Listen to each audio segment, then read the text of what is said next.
Me Esta parem aí, conferência será gravada agora. me parem aí, interrompam, fazer perguntas ao longo da conversa, para não ficar só um monólogo. E é isso, então vamos lá. É, deixa eu passar os slides aqui. Agora foi. Bom, aí estão meus contatos. Quando quiserem, é só entrar em contato comigo para fazer qualquer follow-up ou uma conversa depois. O que eu tinha pensado de agenda para hoje é passar só um histórico pessoal, alguns momentos de carreira que para mim foram chave e que me ajudaram, eu acho, a tomar as decisões de mudanças, de desafios a buscar. E eu acho que me ajudaram bastante e que eu acho que é importante ter sempre um norte do que a gente quer, para poder trilhar um caminho e ajudar nas decisões. Então, eu queria compartilhar um pouco quais foram esses momentos, e depois falar um pouquinho da experiência no Meli, como eu estou vendo a função financeira no Meli e os desafios que eu vejo por lá e que eu acho que vale a pena compartilhar algumas coisas. Espero que vocês peguem uma outra coisa que seja do interesse e que acreditem que possa alavancar a carreira de vocês ou as decisões de vocês. Então, esse é um pouco da agenda. Falar um pouquinho de mim rapidamente. Eu estudei em Arkansas, que é o interior aí dos Estados Unidos. Quem conhece, acho que poucos estiveram lá, mas é a base do Walmart ali. Então, uma faculdade muito próxima do Walmart, patrocinada com muito investimento, muita atividade com o grupo. Fui lá para jogar tênis, joguei tênis competitivo minha vida inteira. Se tiver algum jogador aí, depois me manda uma mensagem para a gente bater uma bola, porque estou sempre procurando gente aí para jogar. Quando eu terminei a faculdade, voltei para o Brasil. Em 2002, comecei na Unilever. Comecei como um analista financeiro de uma divisão de sorvetes regional. Então, quando eu saí da faculdade, na realidade, eu estava pouco preparado para o mercado de trabalho. Essa é a realidade. Eu joguei nos intervalos da faculdade, jogava torneios, etc. E na realidade não me preparei tão bem para o começo da carreira. Mas por outro lado, o esporte também trouxe várias coisas positivas. Na Unilever, como eu tinha morado já fora, no México, e tinha o espanhol, tinha o inglês pela formação, comecei numa área regional que me ajudou bastante. As línguas aí ajudaram bastante. Tive 13 anos na Unilever, fiz diversas vagas nesse tempo. Fiquei basicamente 5 anos nos Estados Unidos, fiquei 2 anos no Chile e fiquei 6 anos no Brasil, entre idas e vindas aí. Então, fiz vagas regionais de FP&A, fiz vagas de controladoria, fiz vagas de suporte à venda, suporte a marketing, supply chain. Então, tive uma visão bem completa, acho que da área financeira mais corporativa. Depois, em um determinado momento, tomei a decisão de ir para a Hershey, uma empresa americana, e aí eu vou comentar um pouquinho mais desse momento, mas foi assumir uma cadeira de CFO aqui no Brasil. A Hershey vinha de uma saída da joint venture com a Balduco, na época. Era uma companhia que tinha 20 anos de prejuízo no Brasil, 20 anos de fluxo de caixa negativo e que precisava fazer um turnaround. Então, foi uma experiência fantástica. Comentando, fiz um MBA na NYU, caso tenha algum estudante aí da NYU, algum alumni. Fiz isso enquanto eu estava nos Estados Unidos trabalhando pela Unilever. E depois de 2 anos na Hershey, praticamente 2 anos na Hershey, mudei então para o Mercado Livre. Estou há 2 anos e meio aí no Mercado Livre. Vou falar um pouquinho também das razões e um pouco do pensamento em cada uma dessas transições. Tá? Então, queria passar com vocês assim, 10 aprendizados de carreira que eu tive até o momento, que eu acho que vale a pena ressaltar. Repassa um pouco desses momentos, acho que temas que eu gostaria de compartilhar. Depois a gente entra um pouquinho mais na experiência do que está sendo o Mercado Livre e o que eu estou vendo no Mercado Livre na função financeira, que eu acho chave aí para frente. Então, acho que primeiro momento primeiro grande aprendizado que eu tive na Unilever, quando eu tinha entrado na Unilever, eu era um analista financeiro ali da América Latina. Foi um momento, como eu comentei, não estava tão preparado para o mercado de trabalho, mas que rapidamente consegui me adaptar à organização. E a organização ela tinha um headquarters em Santiago, no Chile, e naquele tempo, depois de 1 ano e meio nessa função, houve uma reestruturação dentro da companhia e se consolidaram os business groups todos. Tinha um no Brasil, tinha um na Argentina e tinha um no Chile. Eles se consolidaram todos no Chile. Estavam em movimento de consolidação para o Chile. Nesse momento, eu tinha um coordenador que era um coordenador que era meu chefe na época, né? Meu supervisor. Depois tinha um gerente. Depois, em cima desse gerente, tinha um gerente sênior e depois tinha um VP de finanças, né? Que era o responsável por América Latina, todo o negócio de sorvetes da América Latina, ele era o CFO desse negócio, um espanhol, naquela época, que eu tinha pouquíssimo contato. Só que com a reestruturação, como a organização foi mexendo, as pessoas começaram a ser movimentadas para diferentes áreas, algumas saíram da companhia, e eu acabei ficando 3, 4 meses praticamente reportando direto para esse VP, que no final das contas me deu uma exposição muito alta. E eu acho que eu estava preparado para aquele momento também. Então, assim, eu tive um tempo de adaptação e tudo mais, mas estava preparado para realmente tomar várias atividades que não estavam no meu escopo, mas que era necessário naquela época para dar um suporte a essa transição. E saindo disso, o que acabou acontecendo foi, como eu tive uma boa interação com ele e dei um bom suporte e tudo mais, eu acabei sendo convidado para ir para o Chile nessa transição do Business Group, na consolidação do Business Group. Foi a única pessoa que saiu da operação aqui e acabou indo para o Chile para isso, ainda num estágio muito novo na minha carreira. Tinha 1 ano e meio, estava completando 2 anos de Unilever. Geralmente as oportunidades de movimentação eram para os trainees, né, que entram via processos muito competitivos, e um funil que estava cada vez menor pelo fato de que a companhia estava sendo reestruturada. Então, o que eu percebi dessa exposição, e depois indo né, tendo esse contato direto com esse VP, foi a importância de procurar esses momentos onde você tem esse espaço. Eu acho que cada vez menos as organizações são menos hierárquicas, né? E eu acho que cada vez mais isso é possível, né? Ter essas exposições. Mas isso é diferente em várias empresas. Assim, ainda não eu acho que um conceito totalmente abrangente para todas as empresas. Então, acho que primeiro momento que fez muita diferença na minha carreira foi ter essa oportunidade direta, foi ter essa exposição, e eu acho que minha dica aqui procure esses momentos. Obviamente não é forçar nenhuma exposição, cruzar ou passar por cima de outros processos naturais dentro da tomada de decisão da companhia, não é isso, mas nesses momentos esteja preparado, aproveita eles, aproveita a exposição, porque eu acho que faz muita diferença e eu senti isso nessa transição. Tá? Depois, então, eu fiz essa mudança, fui para o Chile, e o que eu percebi no Chile era o Business Group, onde se formou o Business Group da América Latina, da Unilever lá naquele momento, que era um grupo ali de 35, 40 pessoas, de todas as funções, basicamente os heads de todas as funções, com alguns diretores principais ali de cada função.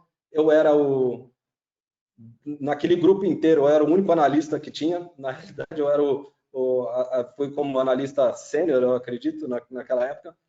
E realmente era fazer um trabalho de consolidação financeira, trabalho de consolidar forecast, fazer decks de resultado, fazer uma série de coisas.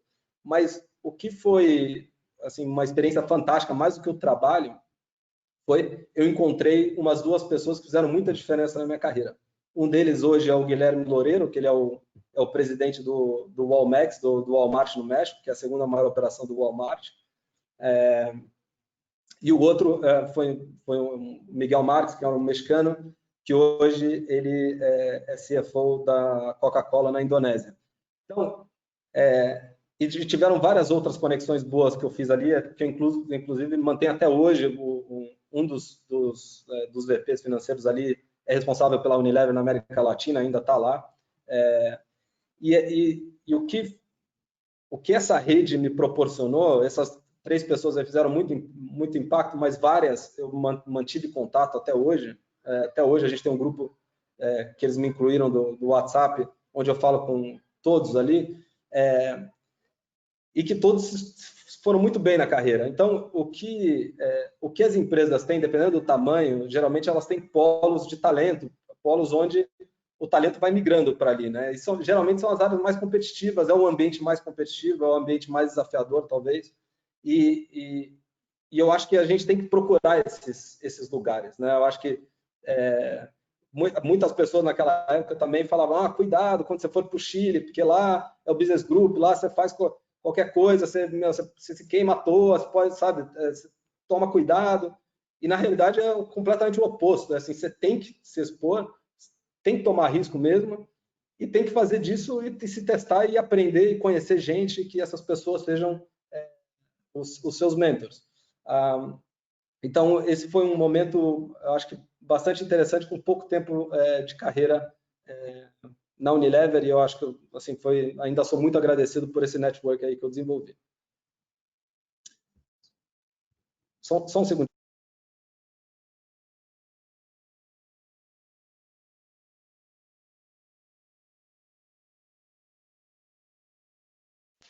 Opa.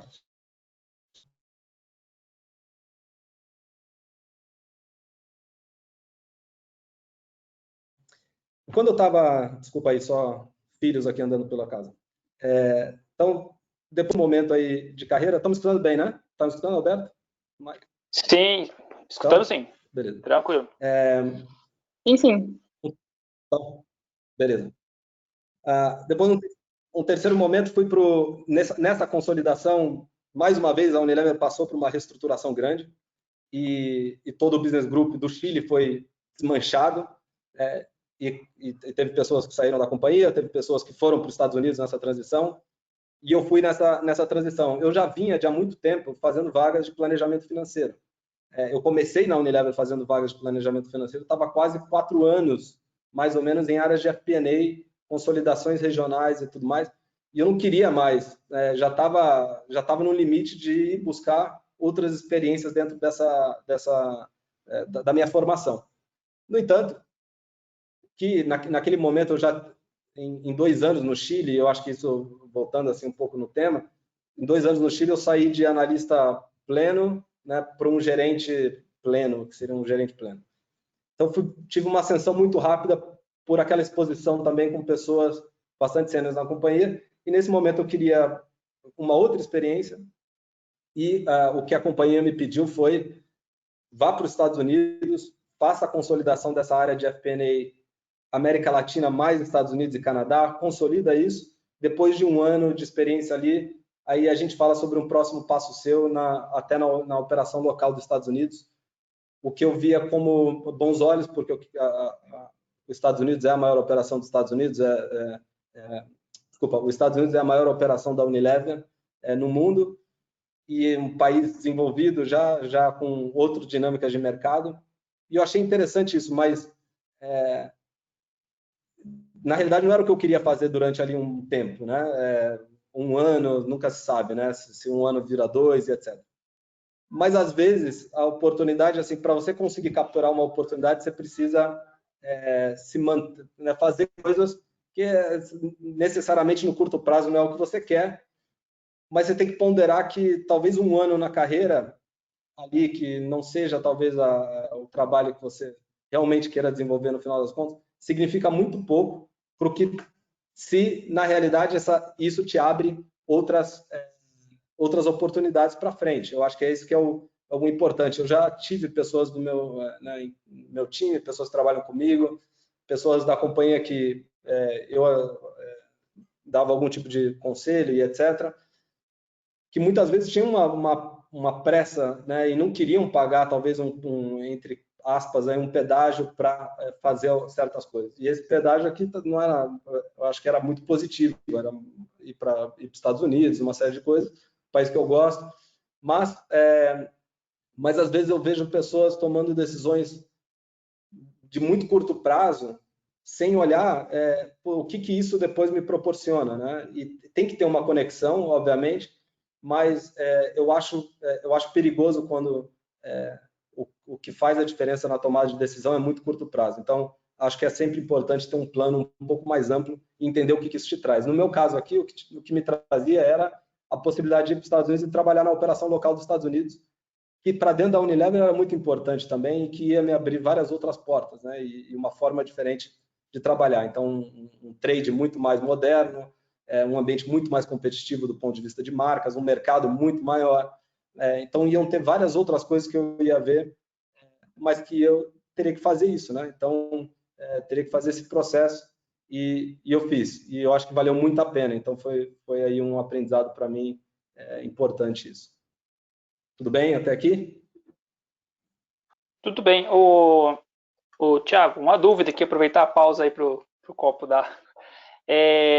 Eu concordo com tudo que você disse, né? Ainda mais quando você tem uma oportunidade ainda de aproveitar um tempo ainda maior, né? Expatriado, com vivência de culturas e tudo mais. Nesse momento que você conseguiu aí já algumas posições de liderança, o fato de você ser um brasileiro e estar lá fora, foi tranquilo, tá? Exercer uma liderança sobre um americano? Talvez um americano seja um pouco mais difícil do que um latino, né? Que talvez vê a gente um pouco mais de igual para igual, né? Mas chegar nos Estados Unidos com uma posição com equipe, isso foi um desafio. Além a língua você já dominava, pelo que você já disse, culturalmente já tinha morado. Eu acho que o desafio talvez fosse pela posição agora, que estaria um outro cenário aí desafiador para você. Como foi isso? Olha, eu acho que a Unilever é uma empresa muito multinacional, né? Assim, ela tem isso no sangue, né? Então, diversidade, pessoas de diferentes backgrounds, seja nacionalidade, gênero, raça, tudo, assim, eu acho que em todas as dimensões ela é muito aberta. Então, eu não senti essa dificuldade. Eu acho que o fato de eu ter morado nos Estados Unidos antes, ter feito faculdade nos Estados Unidos antes, na minha infância, ter morado nos Estados Unidos há alguns anos, acho que a facilidade com a língua ajuda bastante. Então, não sei se a minha experiência foi igual para todos que estiveram lá, né, estrangeiros, mas eu diria que o ambiente corporativo da Unilever ajuda muito com isso, porque é uma empresa realmente muito multinacional. Já fomenta isso, né? Oi? Ela já fomenta esse ambiente de mais aceite, né? Esse aceite ser algo natural, né? Vamos dizer assim, né? Ela já fomenta isso aí de uma forma bem natural, né? Isso é verdade. A gente teve aqui bastante, já acompanhei vários CFOs assim que fizeram seu primeiro início de carreira na Unilever, realmente parece ser uma verdadeira escola, né? De alta performance. Nesse sentido, sim.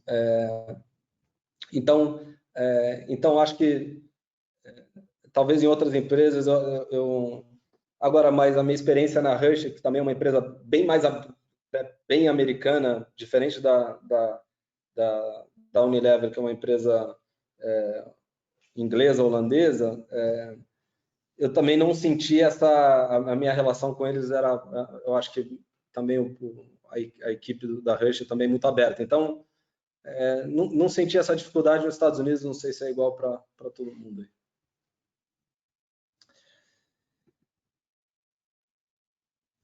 Então, passando aqui para uma outra experiência aqui interessante, foi quando eu terminei esse ciclo, né, de planejamento na operação americana, quando eu fui para os Estados Unidos e fiz essa área de planejamento corporativo regional para os Estados Unidos, Canadá e América Latina, quando terminou esse ciclo, eu estava buscando uma oportunidade dentro da operação local dos Estados Unidos.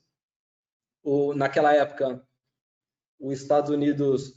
a operação dos Estados Unidos consolidou uma operação de sorvetes que era um business, um standalone business, então ia ter uma integração, e eles precisavam de um gerente financeiro para tocar a categoria de sorvete, né? E basicamente a área era dividida a área financeira de suporte ao negócio era dividida em duas frentes, 2 pilares, que reportavam para um diretor que tinha sorvete e tinha algumas outras categorias embaixo. E a vaga tinha 2 vagas, uma era a vaga do canal de conveniência, que é o nosso, imagina o posto, né, o freezer com sorvete que bom que a gente vê aqui no Brasil. Nos Estados Unidos, o consumo do americano ele é muito mais dentro de casa do que fora de casa. Então, o canal de conveniência nos Estados Unidos é relativamente pequeno. E quando falaram sobre essas 2 vagas, literalmente falaram assim, qual que você quer fazer? E, obviamente, eu escolhi a outra do canal moderno, que são o Walmart, que é 80% do negócio. E aí, um dia eu fui conhecer o meu chefe novo, eu tinha me oferecido a vaga, eu falei e tal, confirmado e tal, beleza. Fui conhecer meu chefe novo, estavam abrindo um escritório ali, expandindo um escritório, fui conhecer as áreas, e literalmente estava escrito assim colocaram umas plaquinhas e colocaram Thiago Azevedo, plaquinha do cubículo lá, Thiago Azevedo, financeiro, canal conveniência. Aí eu fui lá no escritório do meu chefe que estava lá, falei, é a placa que está errada, é a vaga que mudou, o que aconteceu? Ele falou, não, a gente teve que decidir aqui, e claramente tinha uma par minha, que era uma menina muito capaz, muito boa, americana, com baita potencial, não sei quanto. A gente esqueci de comentar, mas a gente teve essa mudança aqui de cadeira, a gente tentou adaptar, porque também a Erin, né, que eu ainda falo com ela hoje, estava movimentando e você vai ficar com canal de conveniência. Pô, eu fiquei assim, fingi que tá tudo certo, falei, deixa eu esfriar a cabeça e deixa eu ver, né? E aí, voltei para casa, comecei a pensar sobre, né, como agir e tudo mais. Aí eu ponderei e falei assim, quer saber? Não foi legal, acho que foi mal comunicado, foi uma série de coisas, e isso eu falei com o meu chefe numa boa. Mas eu falei, vou fazer disso daqui o melhor. Portanto, é um canal ainda com um baita potencial e tem um monte de coisa para ser feita. E comecei a entender um pouco melhor do canal, apesar de ser pequeno, um monte de coisas que poderiam ser feitas e qual era o plano de negócio. E aí o aprendizado para mim tinha a vaga do jeito que estava desenhada, talvez do jeito que estava no papel, e na realidade eu peguei essa vaga e eu fiz 50% do meu, era canal de conveniência através de distribuidores, basicamente é um trabalho muito mais de vendas e execução do que de criação de marca, do que portfólio, tem também isso, mas muito mais que isso, o canal de conveniência é muito mais sobre a disponibilidade de produto na hora que o consumidor quer, e é isso que ganha o canal de conveniência. Então, obviamente, ter um portfólio e as marcas, etc., é importante, a Unilever tinha isso, mas o canal de conveniência era muito disponibilidade, e era justamente onde estava fraco e onde o time de vendas tem que atuar muito. Então, na essência, meu trabalho ele era muito próximo à equipe de vendas, menos do que qualquer outra equipe. E aí eu falei, quer saber? Eu vou aproveitar e vou conhecer como é que funciona o trabalho do time de vendas. Então, eu acabei ficando no meu tempo aqui, eu diria que 50% do meu trabalho foi um trabalho muito mais de operações de vendas do que, de fato, analista financeiro, gerente financeiro do canal de conveniência com as coisas tradicionais. E ainda por cima, assim, o benefício que isso aqui teve como era um canal pequeno, tinha pouco foco e eu não precisava fazer todos os processos oficiais da Unilever que te matam em termos de processo de burocracias, tinha muito mais liberdade. Então, no final das contas, aqui foi uma experiência das melhores que eu tive, porque eu viajei com o time de vendas para todos os cantos dos Estados Unidos, a gente discutiu contratos, fez estratégia de canal de distribuição, métricas de performance com distribuidores, fui do Brooklyn até Los Angeles, discutindo e conhecendo diferentes áreas de vendas. E foi uma experiência incrível. E eu olhava para a minha par, né? E assim, não trocaria meu trabalho pelo dela naquele momento. E eu realmente acho que foi muito mais uma atitude de fazer o melhor daquela vaga e desenhar. Então, o que você quer daquela vaga? O que você quer desenvolver? O que você quer aprender? manter, né, os benefícios que você precisa dar e as entregas que você precisa dar para a companhia, mas eu acho que muitas vezes a gente se prende ao desenho da vaga do jeito que está, e na realidade é assim, você tem espaço para fazer o que você quer da vaga, e eu acho que isso vai muito mais da onde a gente quer botar nosso foco, quer botar o nosso tempo, obviamente dentro de certos, né, de certos limites, mas eu acho que tem uma oportunidade muito grande no nosso dia a dia de fazer isso. E foi um pouco, aconteceu naturalmente, mas quando eu percebi, já era uma vaga que foi uma das mais relevantes para a minha formação, e eu acho que, né, quem está perto do time de vendas, eu acho que aprende muito, né? Então, o meu conselho aqui não se atente tanto, talvez, ao nome do cargo ou que está desenhado. Eu acho que se atente mais qual é a oportunidade que está dentro desses cargos, né?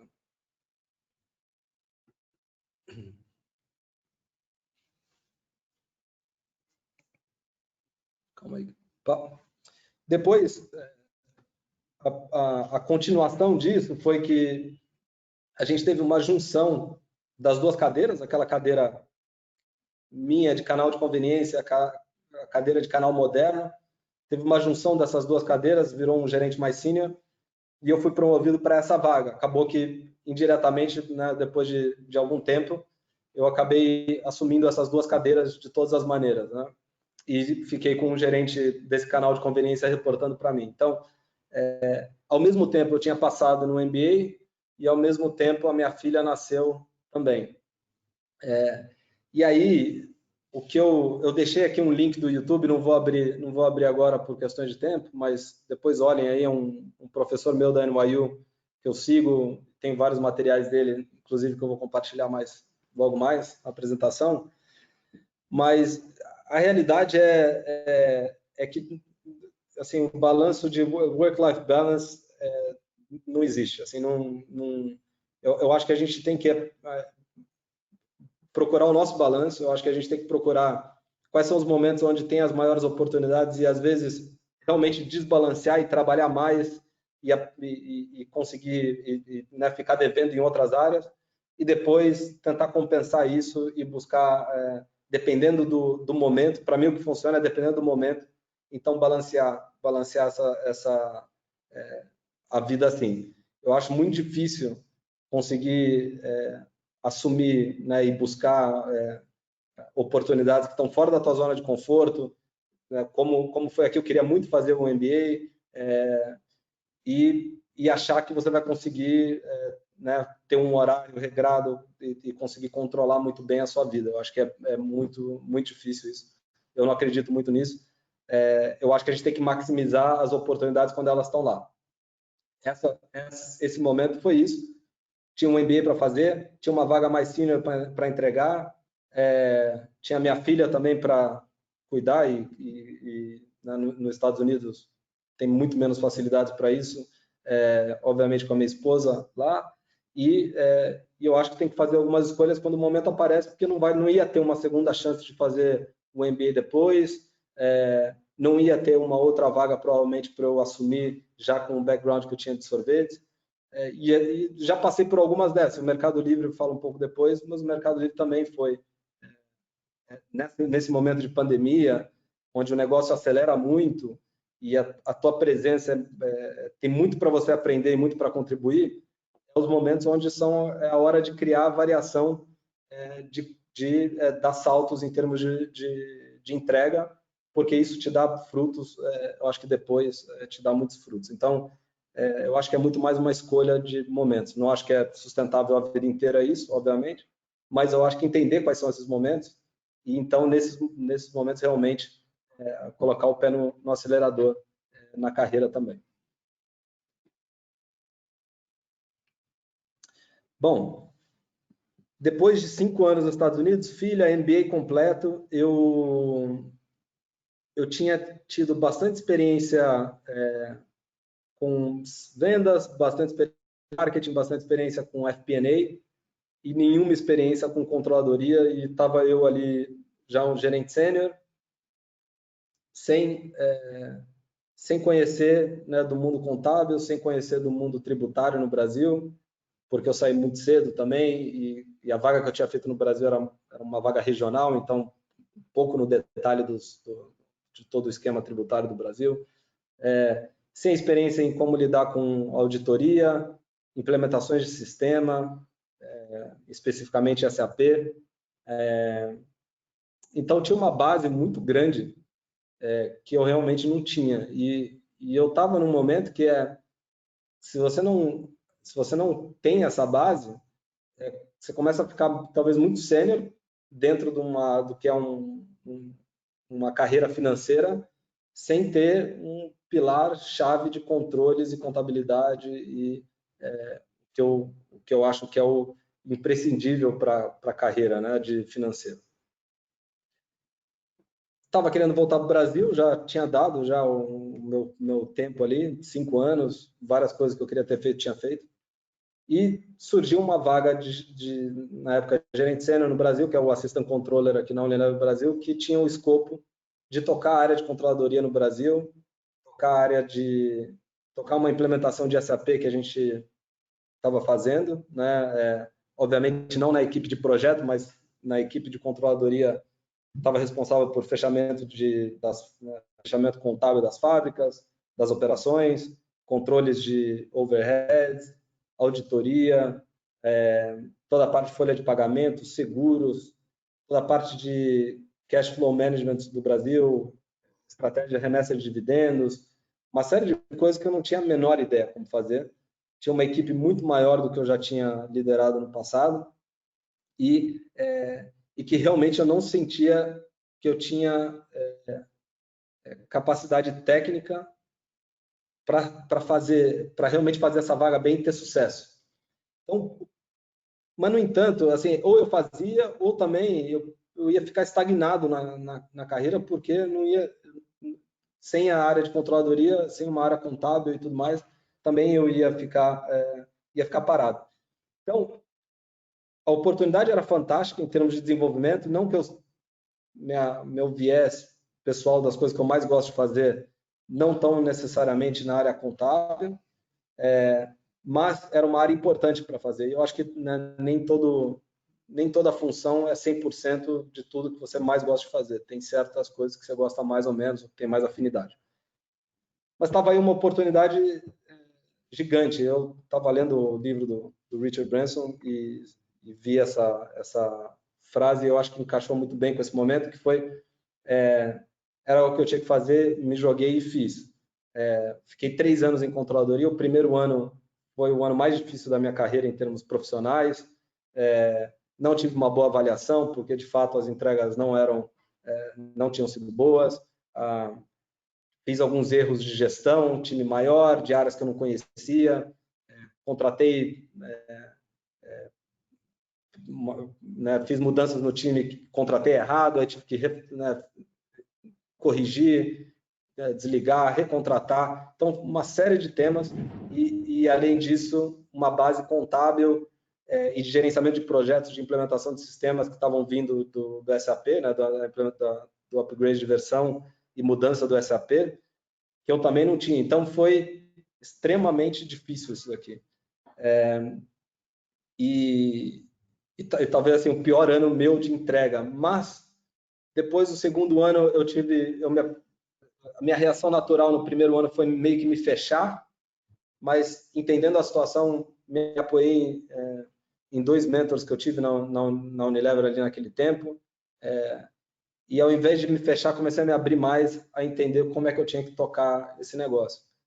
E no final das contas consegui. Então, consegui porque consegui trazer o time correto, a gente consegui criar os laços dentro do Brasil que eu precisava criar, tive que estudar muito mais também, me dedicar muito mais em áreas onde o conhecimento técnico não estava lá, e no final das contas deu certo. Mas aqui eu acho que o ponto importante é, se você tem lacunas talvez na tua carreira, que você tem até um pouco de medo, né, de enfrentar, que era um pouco o meu caso, eu acho que não deixa esse negócio te travar. Eu acho que a gente fica surpreso depois que a gente se joga nas coisas de como você encontra maneiras de fazer dar certo. Então, eu acho que esse foi um momento bem difícil, mas que eu acho que me deu muita coragem para as próximas mudanças que eu resolvi fazer, porque você vê que na realidade você pode, né? Basta estar disposto a tomar o risco.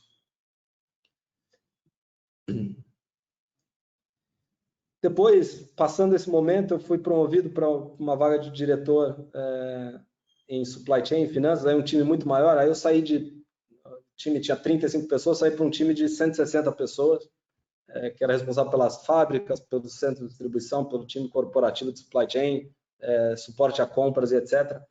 E aí eu vi a diferença do que é tentar gerenciar e depois de tentar liderar, porque quando você tenta gerenciar times muito grandes, na realidade, você tem que fazer isso, obviamente, você tem que, né, ter esses processos, demandar, mas você precisa dar muito mais a direção para as pessoas do que você quer e deixar o teu time entregar e fazer as coisas também do jeito que eles acreditam. Então, eu acho que em controladoria, em certos momentos, eu tentei controlar demais o output e, na realidade, o que eu percebi aqui, simplesmente pelo volume de trabalho, que não ia ter a menor condição de eu controlar, naturalmente eu aprendi mais apanhando do que realmente consciente disso, foi a necessidade de liderar, buscar alinhamento organizacional, buscar entender como é que o seu time está motivado, como é que eles se motivam, o que inspira, nas conversas individuais com cada um. Então, eu investi muito mais tempo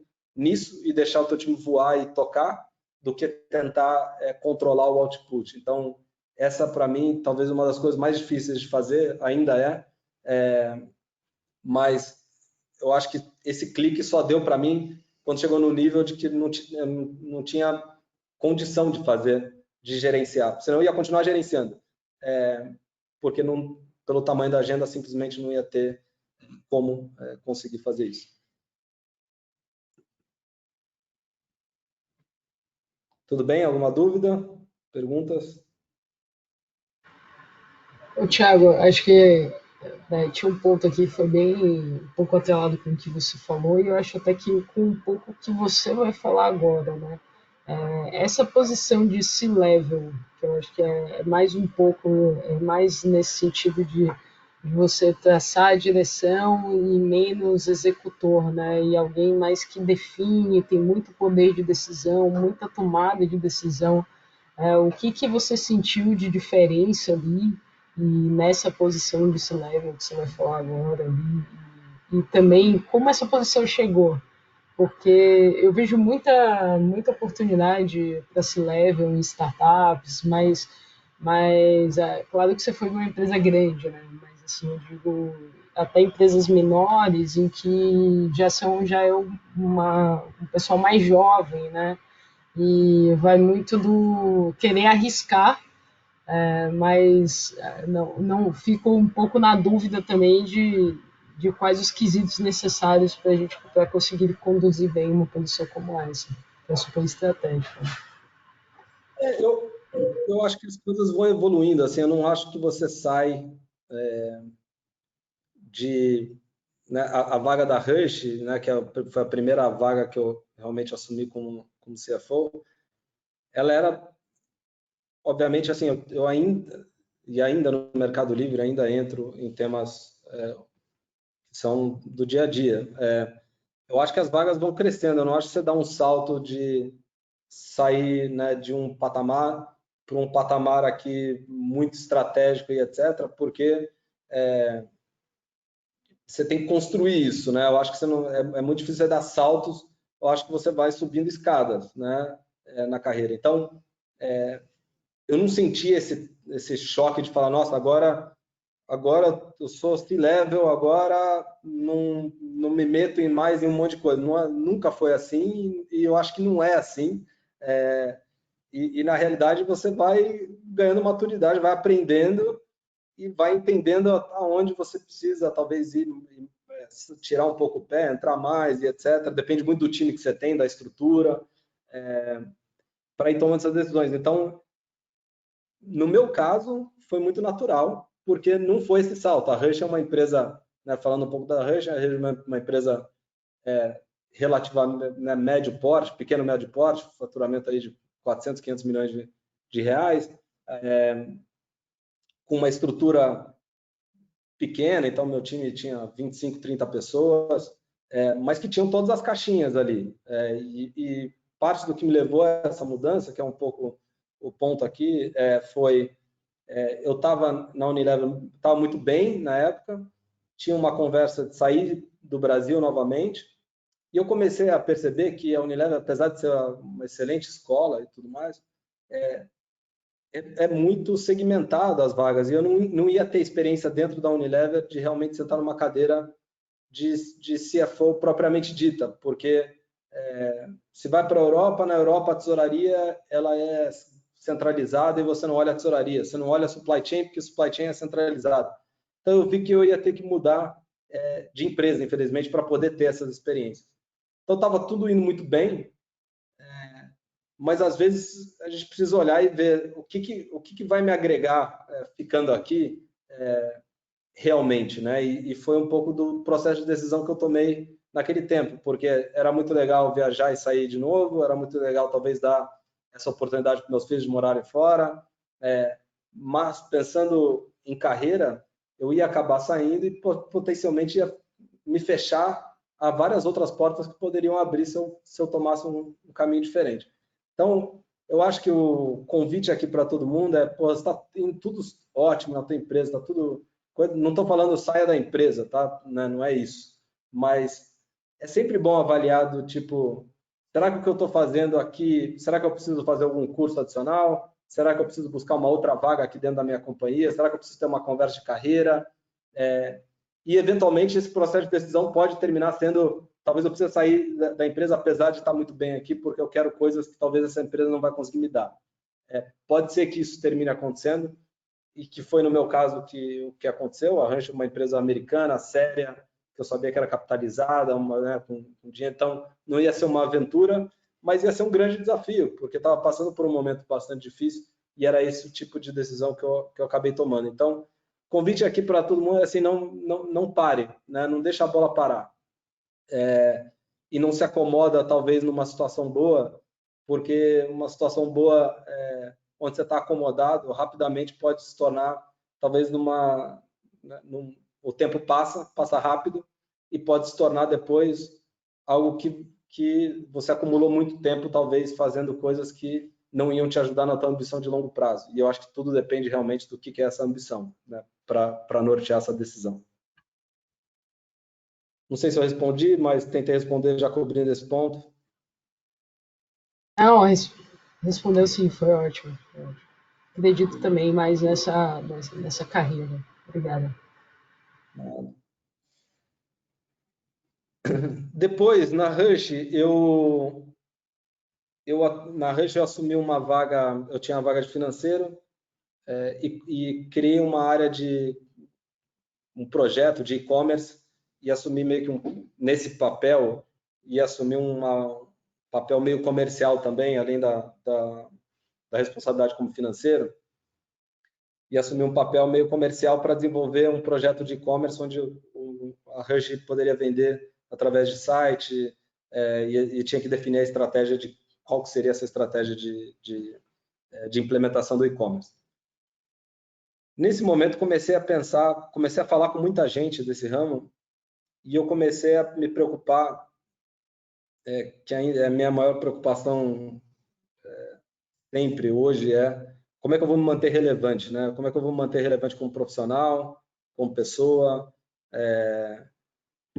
que conhecimentos que eu preciso ter, e comecei a sentir que, por tudo que eu escutei, fui em algumas palestras, conversei com algumas pessoas que realmente me tiraram da zona de conforto, e eu decidi que eu precisava fazer alguma coisa porque eu precisava, eu sentia a necessidade, eu acho que isso não é igual para todo mundo, mas sentia a necessidade de conhecer o que é o mundo de pagamentos, o que são as fintechs, como é que funciona tudo isso, e como é que funciona o mundo de e-commerce, como é que funciona o crescimento exponencial, o tipo de organização. Eu comecei a criar modelos mentais dentro da Unilever por estar lá há muito tempo e depois meio que traduzir isso para a Hershey, porque são mercados muito parecidos, e senti que eu ia perder relevância, eu ia me sentir, e é importante destacar, né? Era um sentimento meu, não precisa ser o de todos, e sentir que eu precisava fazer alguma coisa. Então, a saída da Rush foi uma saída que eu considero cedo, porque eu acho que foi um período de 1 ano e quase 2 anos, mas eu trouxe, né, muitas pessoas novas para o time, busquei uma visão sobre o que a gente poderia fazer na companhia. Acho que a gente fez grandes entregas, aliás, foi um momento de entrega pessoal e profissional com os times que eu me orgulho bastante, mas que de repente bateu essa necessidade de buscar, e nesse momento surgiu essa oportunidade no Mercado Livre, e eu abracei ela para poder ir atrás justamente desse objetivo, que era ter essas experiências e adquirir esses aprendizados. E acabei indo aí há 2 anos e meio. Por fim, eu acho que é muito importante todo mundo ter uma matrizinha de plano de desenvolvimento pessoal. Eu não vou passar aqui nos detalhes, mas quais são as suas fortalezas, quais são as tuas áreas de desenvolvimento, qual que é a tua ambição de longo prazo e o que você quer fazer no curto prazo.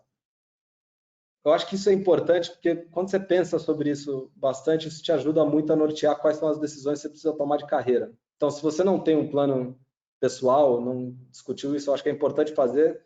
Se você não sabe por onde começar, é um excelente trabalho de reflexão e depois de conversar com algumas pessoas, alguns mentors, se espelhar em pessoas que você admira, para poder te ajudar também, que você tem como network, para você construir isso. Porque quando você não tem isso, eu sinto que qualquer caminho serve. Você não vai saber muito bem que decisões tomar de carreira, porque você não tem muito claro aonde é que você precisa, o que você precisa fazer, né? Então, não é um exercício fácil, mas é um exercício que eu gosto de fazer a cada 2, 3 anos, dar uma refrescada nisso. Tá? Resumindo, assim, dos 10 aprendizados de carreira, buscar exposições, fazer a diferença nesses momentos, e buscar as oportunidades de networking, de mentors, de polos de talento, aonde que vai te desafiar mais. Get shit done, né? Se você precisar fazer alguma coisa que talvez no curto prazo não seja o que você queira fazer de verdade, mas vai te levar para voos mais altos, então faça. Desenhe a sua vaga, né? Não fica como tinha um exemplo do Gilbert ali. Work-life balance não acho que existe, eu acho que existem momentos. Se joga nos desafios, mesmo que você esteja bem desconfortável com eles, eu acho que você vai aprender muito sobre você, no final das contas, mesmo que isso signifique um fracasso no curto prazo, foi um pouco do que eu senti nessa experiência. Liderar versus gerenciar, eu acho que se você tem líderes hoje, aprenda deles, eu aprendi de muitos, aprendo hoje, versus gerenciar, saiba fazer os dois, mas saiba quando utilizar cada um. Dependendo das agendas que você está ou dos desafios que você tem, um vai ser mais necessário e às vezes você precisa gerenciar porque a situação exige. Mas eu diria que quanto mais você escala aí na carreira, tem times maiores, a liderança ela é muito mais efetiva. Sem medo de mudar, então está tudo indo certo, mas se questione sempre, né? Se você está caindo numa zona de conforto, mantenha-se relevante. Cada um tem que definir o que é isso, mas mantenha-se relevante para o futuro, para você nunca depender, eu acho que só de, né, um chefe, de uma empresa, de um momento ali. E tenha um plano de carreira, tenha bem decidido o que você considera como suas fortalezas, suas áreas de desenvolvimento, o que você quer no curto e no longo prazo, vai te ajudar a tomar decisões e ter conversas de carreira com as pessoas da tua empresa que vão ser muito mais ricas. E eu acho muito bom quando alguém do meu time traz isso para mim, porque influencia a forma como eu penso sobre os movimentos que essas pessoas têm que fazer. Então, esse é um pouco um apanhado aí de aprendizados que eu tive e queria compartilhar com vocês, antes de pular agora um pouco na experiência do Mercado Livre.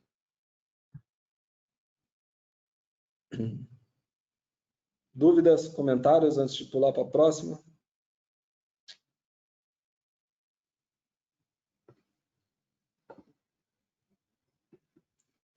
Vamos lá, então.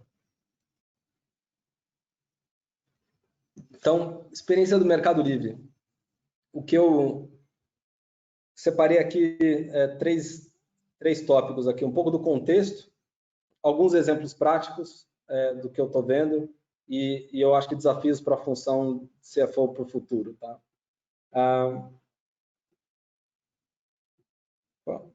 Então, deixa eu abrir aqui. Então, vamos lá. Acho que muitas coisas estão mudando no mundo de negócios, tá? Então, o primeiro aqui do lado esquerdo é, cada vez mais a gente vê tecnologia impactando e causando crescimentos, que são crescimentos exponenciais, que não é mais uma linha de pensamento linear. Isso aconteceu em vários setores, a música é um deles, né? Desde do início, quando você tinha CD, depois passou para Napster, que era uma experiência ruim, que você tinha que baixar a música, vinha com vírus, você tinha que pagar, tinha que fazer uma série de coisas. Depois veio o Apple, que você tinha que pagar $1, $2 na música que você queria, ou R$2. E de repente veio o Spotify e te deu todas as músicas do mundo, que você sempre quis, por R$14 para popular para todo mundo, né? Então, cada vez mais, esse tipo de pensamento incremental está cada vez mais obsoleto. E eu acho que isso passa, eu sentei em muitas reuniões de planejamento financeiro, plano do ano seguinte, e do tipo, se a inovação não é incremental em margem, então esquece, mata essa inovação, só quero as inovações que vão agregar um pouquinho de margem na companhia.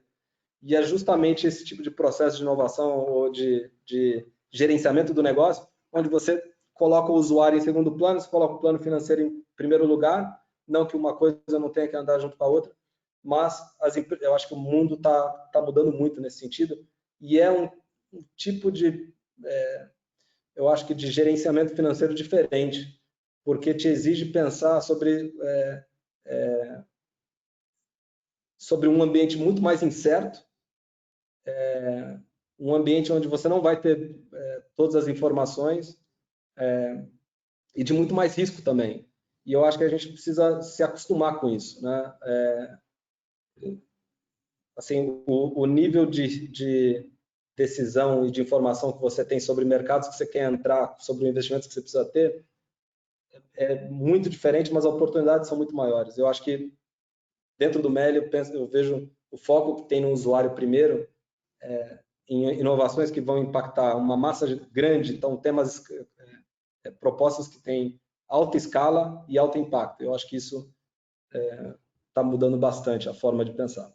Depois, transformação no mundo de pagamentos. Eu acho que vocês estão vendo, todo dia sai alguma coisa de Open Banking, de Pix, de registro de recebíveis,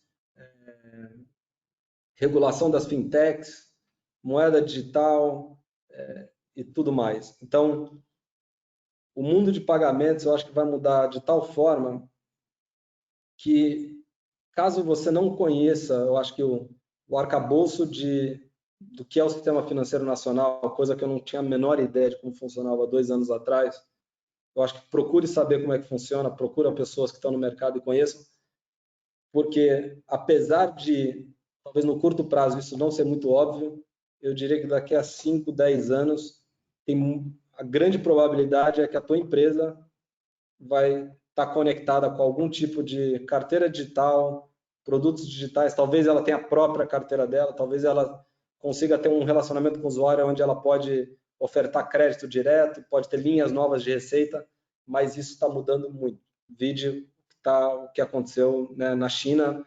Se alguém tem alguma dúvida, leia o IPO, o memorandum do Alipay, do IPO deles, e veja o tamanho do mercado que eles consolidaram e o tamanho de frentes, desde seguros até 500, né, funcionalidades, utilidades do dia a dia, até crédito e distribuição também de títulos, de investimentos e etc. Então, eu acho que é um canal onde vai cada vez abrir mais portas de receitas para as companhias, e eu acho que é muito importante entender isso. Todos os investimentos que estão vindo para o Brasil, 36% dos investimentos do Brasil de Venture Capital estão em fintechs.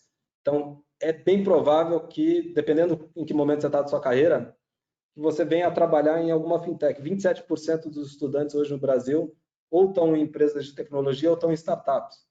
Então, esse número só vai aumentar. E o meio de pagamento, pela proximidade que ele tem com o usuário, ele naturalmente está no meio da cadeia de valor. Portanto, assim, é um tema, assim, se liguem no que é Pix, Open Banking, as funcionalidades, distribuição de crédito online, fintech, regulação, entendam um pouco desse assunto e se aproximem dessa agenda caso não estejam já. E depois, tem um modelo que eu acho bem interessante, que é um modelo, esse foi um professor meu, o professor Galloway foi um professor meu da NYU, no tempo que eu estive lá, sigo ele até hoje, o link que eu deixei no YouTube lá no começo, um pouco dele falando sobre, dando dicas de carreira, na realidade, para estudantes de MBA, para estudantes saindo da faculdade, e é um cara que eu sigo bastante. Então, ele tem um curso de estratégia que eu participei agora online recentemente, e ele tem esse framework assim, onde ele define quais são as similaridades das grandes empresas de tecnologia, que são as Big Techs, então Facebook, Apple, Google, Amazon, Netflix, quais são algumas das semelhanças que elas têm no modelo de negócio delas.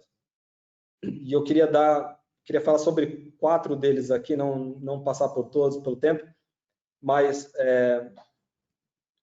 eu acho que do ponto de vista de negócio, eu acho que é legal vocês ficarem assim, perceberem isso dentro do mercado hoje do Brasil, porque cada vez vai ser mais frequente, eu acho, vai ganhar mais escala esses tipos de modelos de negócio e, invariavelmente, dado o tamanho das companhias de tecnologia crescendo no Brasil, é onde vocês, de alguma forma ou outra, vão estar atuando ou vão ter alguma relação com isso. Então, alguns que eu queria falar, Growth to Margin, que é aqui o ponto e uma acho que está muito ligado com o tema de crescimento exponencial, que é a prioridade em criar bases muito grandes de usuários, de clientes, é o foco principal das empresas de tecnologia no momento inicial. Depois tem um momento de crescer margem junto com isso, né? Então, como financeiros, eu acho que a gente está aberto a entender qual é o modelo de negócio que eu sinto que eu sou de uma escola que foi muito mais restritiva em termos disso, de priorizar a rentabilidade antes de priorizar crescimento, e dependendo do mercado, ou dependendo do setor, isso faz total sentido, tá? Então, não quero ser liviano com, não, vamos sempre só pensar em crescimento, mas as empresas de tecnologia de alto impacto que escalaram e que não são as Big Techs aí, elas priorizaram primeiro o crescimento e depois a margem. E tem que ter um modelo sustentável lá na frente, mas como financeiro, você também tem que ser capaz de traduzir o que é essa visão da companhia. Não adianta monetizar numa base pequena de usuários. Isso não vai levar a lugar nenhum. Então, entender esses modelos de negócio cada vez mais importantes. Depois, um termo que ele usa aqui que é bundle, e a Amazon nos Estados Unidos foi talvez o Amazon Prime nos Estados Unidos, talvez o produto mais emblemático aqui. Isso é uma mistura de receita recorrente com um bundle, um grupo de serviços, né? Então, cada vez mais as empresas de tecnologia vão. A Apple recentemente lançou a dela, né? 30% da receita da Apple hoje já é de receita recorrente. Tem Panera Bread, para quem conhece nos Estados Unidos, uma loja de café, agora lançou uma oferta de receita recorrente. Então, receita recorrente com uma oferta de serviços boa gera fidelidade, né? E fidelidade gera eficiência de custo e também gera capacidade de monetização da tua base de usuários. Então, eu acho que naturalmente a gente vai ver no Brasil um crescimento desse tipo de oferta e o modelo financeiro de custo de aquisição de cliente, lifetime value, que é o ciclo de vida do cliente, o valor disso, cada vez mais presente nos nossos modelos de valuation, né? Então, o modelo de valuation vai deixar de ser, eu acho que estritamente, qual o crescimento do mercado, qual é o meu market share, tal, chega lá, faz o teu caixa, desconta o valor presente, tira o WACC e tal, e chega num valor de companhia, para começar por uma discussão de qual é a tua base de usuários, quais são os serviços, qual é a interação que ele vai ter, qual é o engajamento que ele vai ter com a tua plataforma, e então pensar muito mais no potencial de geração de receita através disso do que talvez o modelo tradicional de criação de valor. Depois, integração vertical, eu acho que também outro tabu gigantesco. Muitas vezes as empresas querem entrar em segmentos onde elas atuam, e o que a gente sempre escuta é, pô, mas isso aqui não é o nosso core, né? Não é aqui onde a gente tem expertise. Então, o Mercado Livre em 2017, 5% da logística só era feita pelo Mercado Livre, 95% estava na mão dos Correios.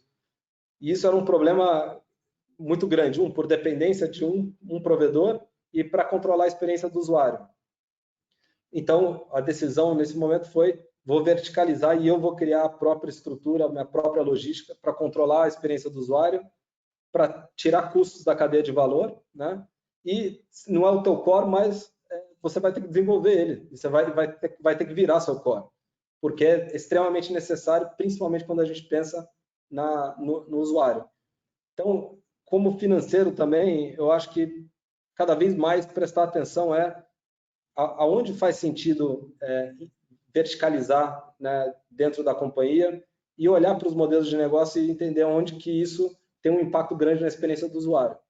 Outro que fez isso, outro exemplo, é a Apple com as lojas. Então, a Apple parou de depender de distribuir os produtos dela através de outros e através das lojas, que viraram a referência de marketing da Apple e um canal de distribuição muito relevante.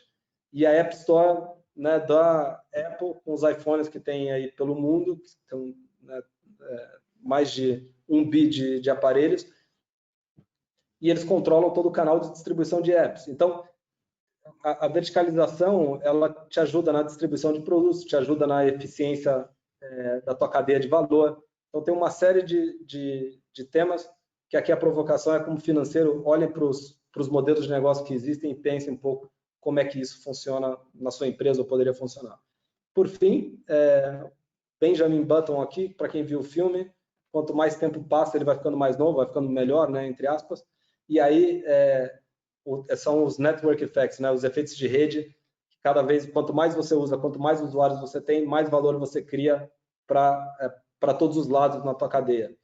E isso gera, são barreiras de entrada para competidores. No entanto, exige um investimento muito grande para criar, geralmente, as duas pontas da plataforma ou do modelo de negócio.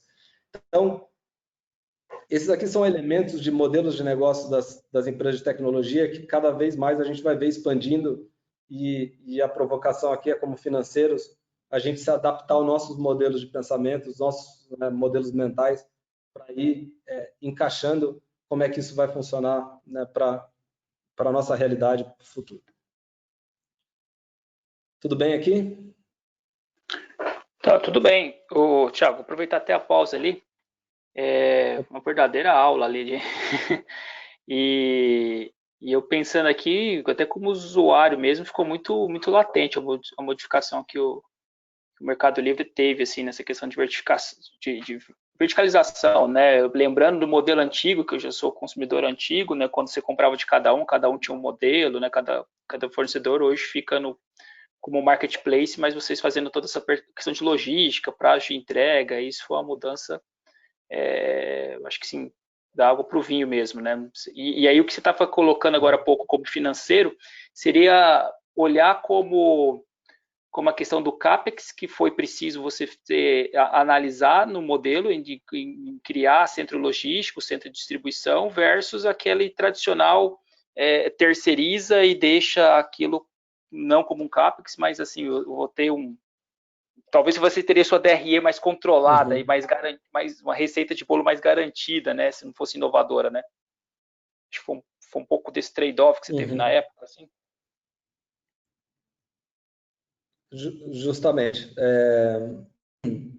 O trade-off foi esse, né? Obviamente não faz tudo de uma vez, né? Você vai aprendendo. Estão me escutando bem? Uma travada.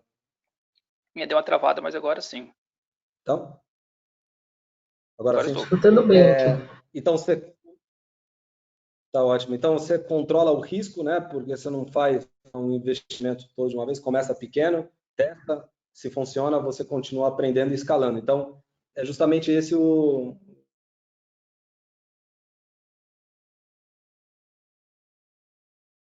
o approach aqui. Obviamente, assim, não é que a gente comprou todos os nossos caminhões, a gente desenvolveu tecnologia e desenvolveu centros de fulfillment para poder trazer os estoques de terceiros para dentro de casa. E certas coisas a gente ainda não verticalizou, né?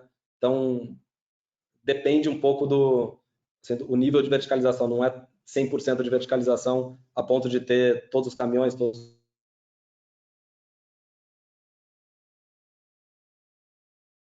os casos, não é isso, mas movimento, né, de conexão com todos os transportadores, ter os nossos centros de distribuição montados, racks, esteiras, tecnologia dentro do Fulfillment Center para eficiência, isso tudo foi nosso, mas eu acho que é um processo, não é que você sai do 0 ao 100, né, em um ano.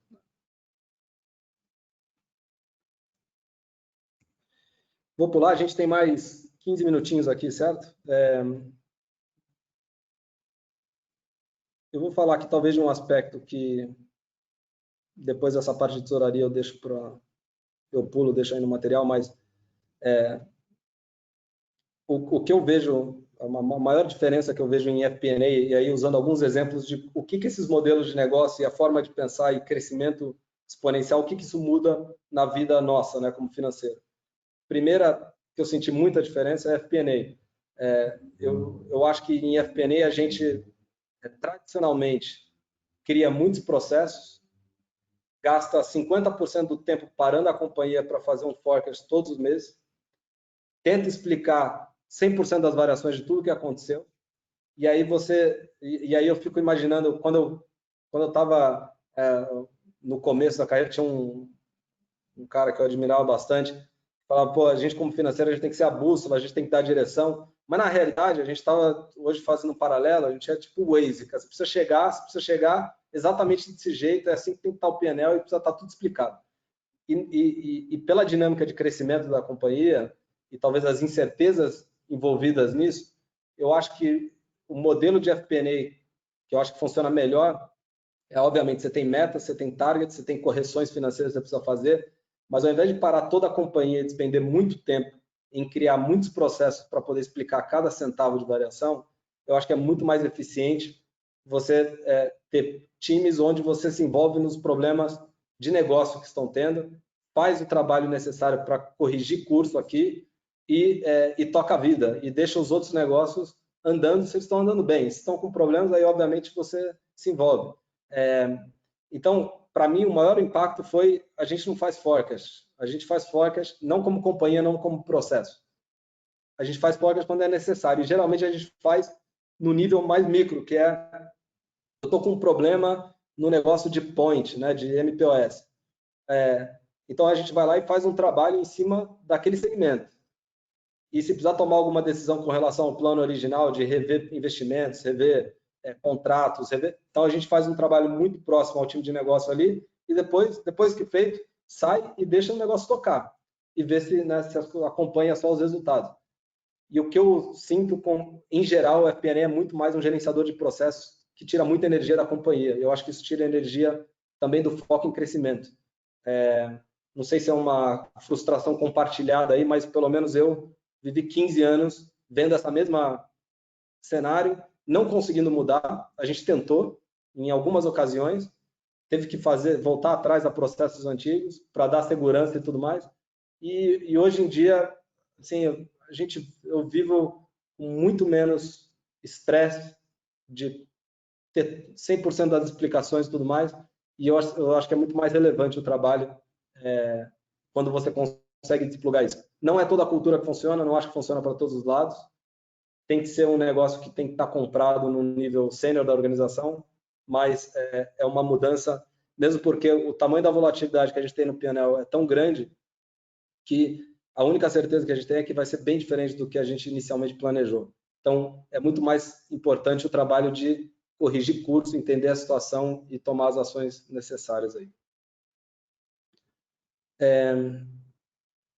Outras experiências que eu acho que são interessantes, tesouraria de fintech, instituição financeira, aí vai um pouco de conhecer, eu acho que está ligado aos meios de pagamento, necessariamente passa por também conhecer mais de tesouraria. Então, não só conhecer sobre como funciona, né, toda a cozinha do que é o sistema financeiro, do que é o sistema brasileiro de pagamentos, mas também, então, entender o que isso implica e como é que funcionam as tesourarias de empresas que estão operando nesse mundo. Mesmo que seja conceitual, eu não conhecia absolutamente nada de como montar um FDIC, como emitir um CDB, quais eram as responsabilidades de uma instituição financeira, mas aprendi, não é um bicho de sete cabeças, para quem conhece, né, vai saber o que eu estou falando, para quem não conhece, acho que é importante como financeiro a gente entender esse mundo, mesmo que não esteja diretamente relacionado no curto prazo. Tá? Eu acho que vai ser cada vez mais relevante para o futuro, com a presença de meios de pagamento e a expansão, a democratização do que eu acho que é a bancarização no Brasil. E aí, alguns temas de instituição financeira, o que isso implica em termos de tesouraria, gerenciamento de risco de liquidez, riscos de taxa, risco de moeda, risco de crédito. De longe, né, sendo uma fintech com muita carteira de crédito, a gente tem, né, o maior risco nosso é o risco de crédito, e isso envolve, então, gerenciar índices de Basileia, de patrimônio, riscos de taxa, pré, pós-fixado, nada...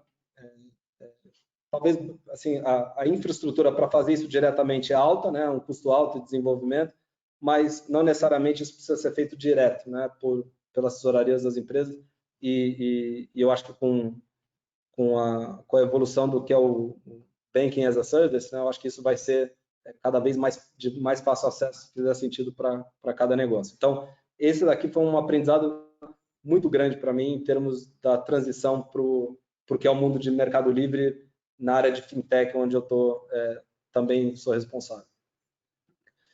E por fim, desculpa que esse negócio aqui está com um pouco de delay. E por fim, a parte que a gente está muito aquém do que eu acho que a gente poderia estar e tem que desenvolver muito é a parte de Data Management e Analytics. Eu não sei se tem alguém fazendo isso bem. Vamos conversar, queria aprender um pouco mais sobre como vocês estão fazendo, mas né, a área de Data Management e Analytics, ela tem engenharia de dados, análise de dados e ciência de dados. O engenheiro, ele formata as informações, cria os data lakes, cria a uniformização.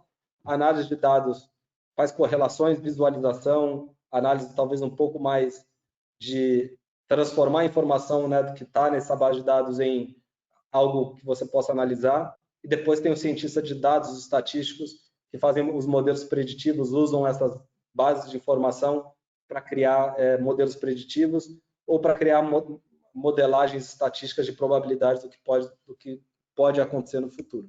Então, eu gostaria, e a gente ainda não está lá, a gente tem essas áreas espalhadas pelo Mercado Livre e a gente está usando essas áreas hoje para desenvolver um projeto, que basicamente isso aqui é a visualização do que eu expliquei ali, né? Você tem um data warehouse, você tem um monte de APIs que se conectam com a tua warehouse, seja por motor de crédito, motor de venda do marketplace, motor de mercado pago, etc. E dali você extrai e você vê o que você quer fazer, né? Você quer fazer analytics, você quer fazer data science ou ciência de dados. E aí, o projeto que a gente está desenvolvendo hoje a gente tem mais de 70 contas bancárias que têm necessidades diferentes e a gente precisa ter reserva de dinheiro para TecBan, para poder sacar dinheiro, a gente precisa ter reserva de dinheiro se o cara quiser retirar o dinheiro da nossa conta digital, precisa ter disponibilidade agora para o Pix, que vai fazer transações e a gente precisa ter uma reserva para essas transações de bancárias. Então, a gente tem... E aí, se você dormir com dinheiro na conta, você está sendo ineficiente. Se faltar dinheiro na conta, você não vai travar lá para o usuário. Então, a gente está gerando, através dessa metodologia, a gente quer gerar um modelo preditivo, estamos construindo isso agora, onde a gente vai conseguir antecipar qual que deveria ser a minha alocação de dinheiro em cada uma das contas bancárias que a gente tem no Mercado Livre, né? E para os diferentes produtos que a gente precisa oferecer com base no histórico, com base nas atividades dos últimos dias, que vão gerar, então, através de um modelo preditivo, nos falar o que a gente precisa fazer nos próximos 3, 4 dias, nos próximos 10 dias. Né?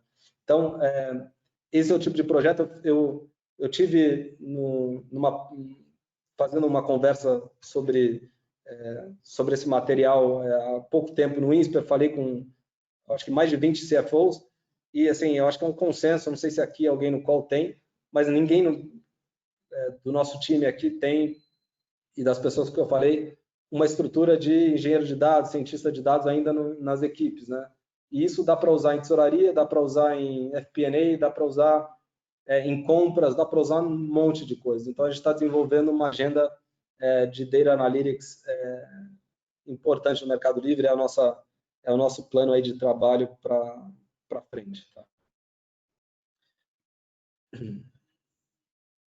Bom, só fazendo um resumo aqui dos pontos, eu acho que impactos, né, para o CFO das mudanças, eu acho que passando rapidamente um resumo aqui, entender que tem novos modelos de negócio, quebrar alguns paradigmas que eu acho que a gente acumula com o tempo, narrativa e visão para poder entender quais são as transformações que o negócio precisa fazer, isso às vezes tem a ver com o balanço entre margem e crescimento, FP&A, né,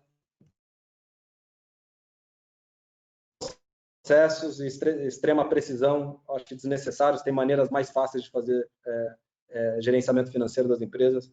Analytics, né, precisa desenvolver para ajudar a tomar a decisão no nosso dia a dia, com a quantidade de informações que a gente gera no final das contas. Transformação do mundo de pagamentos cada vez mais acelerada. Acho que entender isso, entender a conexão com o seu negócio, se não para agora, vai ser importante para o futuro. Deixa eu ver. Necessidade de performance real time, então isso cada vez mais demandante dos negócios, de entender como é que está. Né? A gente fecha a P&L uma vez por mês, né? A gente tem esse processo financeiro, né? De fechar balanço e tudo mais. O mundo não funciona uma vez por mês, né? Então, quais são as áreas onde a gente precisa ser muito mais ágil, né? No que a gente, como a gente vai dar suporte ao negócio e ajudar a direcionar o negócio. Volatilidade e incerteza, isso é algo que tomou outro patamar para mim dentro do Mercado Livre. Tomar cuidado para não botar processo e burocratização dentro disso. Skills de BI, RPA, Machine Learning. Parte do nosso desafio para frente é contratar pessoas que nos ensinem a usar isso. Só trazer pessoas que, além dos skills financeiros, tenham alguns desses skills que nos ajudem a criar esses capabilities dentro do Mercado Livre, que deveria ser um negócio onde todos deveriam ter certos conhecimentos, onde pelo menos saber qual o set de ferramentas que você possa usar, mesmo que não necessariamente você vai ser o que vai criar aquela ferramenta, mas ter alguma consciência do que é aquilo, eu acho cada vez mais importante. Capacidade de aprender e desaprender, eu acho que crítico para o mundo de hoje. E aí, como eu estava comentando, tem movimentos de verticalização, expansão de novos negócios, mundo de pagamentos, acho que cada vez mais os nossos times vão ser mais diversos em termos da composição dele, de experiências, tá? E verticalização exige muita especialização, então também eu acho que a gente vai ter, cada vez, pelo menos eu vejo no meu time, pessoas de todos os tipos, de varejo, de banco, de adquirência, de empresas automotivas, que conhecem de certas cadeias de valor, que para a gente é super importante. Então, você vê, eu acho que cada vez mais diversidade dentro das experiências, eu acho que fica mais rico a formação do time. E é isso, gente. Algumas recomendações aí do que eu leio, faço alguns podcasts aqui, esses dois eu gosto bastante, li alguns livros bem interessantes recentemente que eu recomendo, alguma coisa de saúde e Twitter, que é o meu professor aqui, o Galloway, que eu sigo, e eu acho que ele tem materiais bem interessantes aí para provocar do mundo de negócio e que a gente pode traduzir para o mundo financeiro. É isso aí. Era esse o material, não sei se ficou tempo para algumas perguntinhas. Uau, hein? Sensacional, hein, Thiago? Sensacional. Eu aqui poderia falar de um monte, tecer comentários, querer ouvir mais, um monte de pontos aí, super bacana, super interessantes. Deixa eu ver aqui, acho que tinha o pessoal comentando aqui também no bate-papo aqui, aquela parte que você falou da frustração, em que enfim, né? Não precisa ser desse jeito, né? Mas fazer o quê, né? A gente acaba se frustrando também. E aí o pessoal compartilhando aí dessa dor aí também. E, bom, se alguém quiser aproveitar também, perguntar diretamente também, eu estou aqui perguntando aquilo que eu vejo o pessoal comentar e falar, algumas curiosidades que eu tenho, mas vou deixar aí aberto, que a gente tem aí uns 2, 3 minutos aí, senão eu também tenho minhas dúvidas aqui também.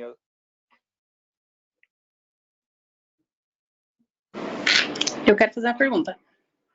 Vai lá. Manda. Eu li recentemente que vocês foram certificados ou reconhecidos pelas práticas de acessibilidade, lá a sede de vocês, Melicidade, né? Eu queria saber, você tem um time diverso, como que você lida com o tema inclusão e diversidade com o seu time na sua área? Perfeito. Então, dentro do meu time, eu sou responsável pela área de Office Management e Facilities. Então, participei de um projeto que a gente fez agora de guia de rodas. Acho que é um tema... Foi esse mesmo que eu li. Precisa ser falado. Então tá.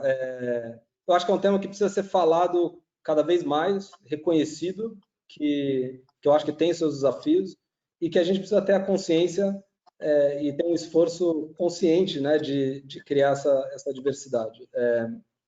Então, o que a gente procura fazer, né, dentro dos nossos processos de seleção e tudo mais, é buscar um pool de candidatos de diversos backgrounds,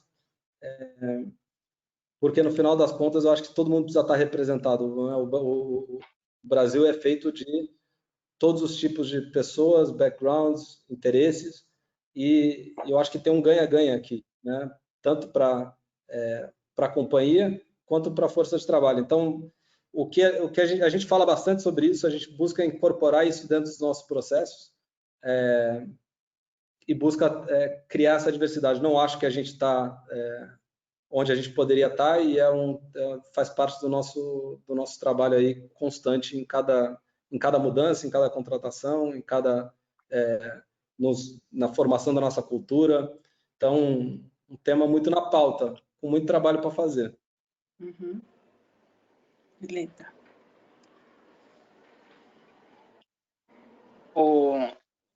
Tiago, como que você viu essa ascensão toda, assim, né, acompanhando essa trajetória tão incrível, assim, do Mercado Livre, tanto nos dois pilares, né, que ela mais atuando, assim, né, tanto do e-commerce quanto do serviços financeiros, né, até então, talvez, não sei se a estratégia era essa, né, mas a princípio parecia ser que no início o Mercado Pago ia ser mais uma empresa para, enfim, para deixar um dinheiro dentro de casa, né, um dinheiro que estava indo todo para adquirência e no final ele acaba sendo uma divisão aí realmente de um finance aí, né, tornando-se um banco e tudo mais. A parte de e-commerce mais do que nunca em evidência e, enfim, né, méritos todos dessas estratégias, decisões tomadas aí, consolidando na maior empresa da América Latina, né, passando Petrobras, Vale como valor de mercado aí, né? Como foi isso tudo para você ver essas conquistas chegando assim e tomando essa proporção, né, que tomou? Vamos lá, assim, eu acho que o crescimento é difícil se acostumar um pouco com a velocidade do crescimento, né? Há 6 meses atrás a gente entregava 500 mil pacotes por dia, a gente está entregando 1 milhão de pacotes por dia. Então, eu acho que esse tipo de crescimento e velocidade de tomada de decisão é o mais desafiador. E por isso que eu acho que processos e burocratização simplesmente não dão conta de conseguir controlar isso, senão você trava a empresa. O plano do Mercado Livre, desde o início, muito antes de eu estar aqui, era que o Mercado Pago fosse, né, um canal de distribuição de crédito, de processamento de pagamentos e etc. E eu acho que o que vai mudando é conforme a tecnologia vai se desenvolvendo, conforme o sistema regulatório vai se desenvolvendo, as oportunidades vão sendo criadas, né? Então, não estava tudo desenhado, obviamente, mas você sobe num degrau, aí você sobe num pico, numa montanha, e você vê a outra. E eu acho que isso que vai acontecendo. Então, eu acho que o Mercado Livre é capaz de fazer é executar muito rápido. Então, se tem uma oportunidade, juntar o investimento, os times e etc., e executar muito rápido, esse poder de execução para capturar a oportunidade. O contraponto disso às vezes é um pouco caótico em termos de tudo que está acontecendo. Você não consegue manter exatamente o controle de tudo. Então, para mim é um pouco de um exercício de deixar as coisas rolarem também, né, para não ser o cara que trava a companhia, mas em tentar encontrar a medida certa para, assim, pode derrapar, mas não pode bater. É um pouco isso. Eu acho que esse que é o balanço do dia a dia. Bacana, bacana. Bom, gente, até pelo horário aí, não sei se alguém tiver mais alguma pergunta aí, quiser aproveitar, só por respeito aí ao tema, talvez ou não todo mundo absorvendo e digerindo aí tanto conhecimento. Se foi intenso para vocês igual foi para mim, nossa, foi ótimo. O Thiago, já me mandaram aqui também perguntas se o material ele pode ser compartilhado depois com as pessoas. Pode sim. Pode sim? Tá ótimo. Muito bacana. Obrigada, Thiago. Foi ótimo, viu? Queria agradecer. Foi enriquecedora a sua apresentação. Foi inspiradora. Obrigada mesmo. Estou há bastante tempo na parte de FP&A, e aí quando você falou assim do próximo passo, né, que é importante, me deu um insight bem bacana. Obrigada. Legal, que bom. Você compra no eBay? Quê? Você compra no eBay? Seu quê? Pede aí, Alberto. Ela tá fazendo uma piadinha, porque da última vez ela fez uma piadinha com o CFO da Coca lá, se ele toma Pepsi, alguma coisa assim. Ela tá fazendo agora, se você compra no eBay, né? Não compro, não. Eu compro só no Mercado Livre. Só ML, Então, de né? Só ML. Mercados pontos, ó, tá cheio, né? Tá cheio. Sou nível lendário, bem longe. Boa, boa. Bacana, eu não podia perder a piada, Alberto. Podia perder a piada, né? Tá certo. Mas, obrigado, viu, Thiago? Obrigado de verdade. A gente vê que não é à toa que é um finalista do Prêmio Equilibrista, né, gente? Não é à toa que é um dos finalistas do Prêmio Equilibrista. Muito inspiradora a apresentação. Boa sorte no prêmio ali. Muito obrigado mesmo pelo seu tempo, compartilhar com a gente, igual eu falei, né? Mais do que uma trajetória, são insights, são pontos de negócio, pontos inspiradores, bem amplo, bem completo mesmo. Viu? Muito obrigado mesmo, Thiago, pelo tempo. Legal, obrigado pelas palavras aí generosas. Espero que tenha contribuído aí um pouquinho para cada um, mas é isso aí. Obrigado aí pelo convite, obviamente, pelo tempo de vocês, pelo antecipo aí que patrocinou o evento. É isso aí. Muito obrigado. Foi maravilhoso. Obrigado, Thiago. Fotinho. Tirar fotos? Então tá bom. Então liguem as câmeras, pessoal. Sim.